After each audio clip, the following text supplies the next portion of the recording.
Hello everyone, my name is Ryan Hurst, and my leadership question is, are leaders better when they choose to lead or when they are chosen to? I found this topic interesting for a number of reasons. One is because as children, our parents strive to make us a better leader by teaching us to step up in situations that require direction, whether that's group projects for school or just everyday life. Another reason is that in the real world, we often see leaders are chosen for specific tasks. For example, this is most prevalent in the world of sports. In football, captains are usually chosen on each side of the ball, offense, defense, and special teams. In baseball, choosing a team captain used to be tradition, but has been going away for some time, as there is only one player left standing that is their official team captain. That is David Wright for the Mets. In basketball, they never really identify who the team captain is. However, each team does usually have one or even two captains. In hockey, they identify a captain and usually two alternates. A debate, which is linked to sports mostly, was once again sparked by the city of Philadelphia and Flyers fans everywhere. Why would you give a bad player a leadership role?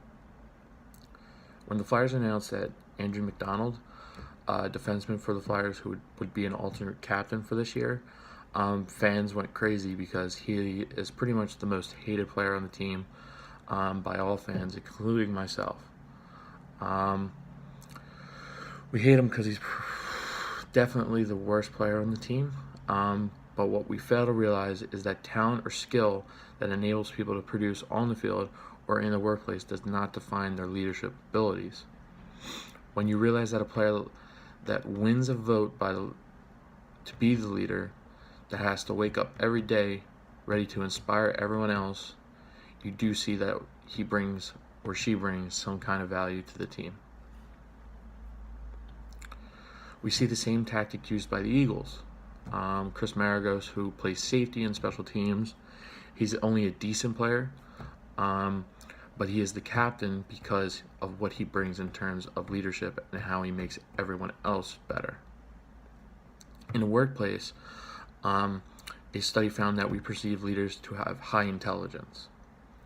For example, people like Bill Gates, Steve Jobs, and Jeff Bezos.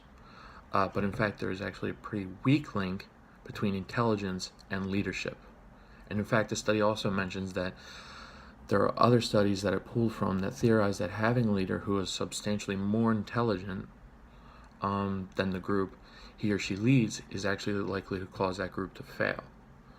Now you may be asking how this all relates to the topic, and it is simple. We choose leaders based on how we perceive that leader. And because we tend to choose the most intelligent person to lead the team, we view it as the smartest choice, and we are actually making a bad decision based on that perception. That's why I believe people who step up into leadership roles are better. These type of people are more likely to understand that their position within the group is not to know all the answers, but to help their followers find the answers. They know that their job is to facilitate and alleviate any pressures or problems that arise. People that step up immediately usually have experience, know how to motivate their followers, and have the confidence in themselves to get the job done.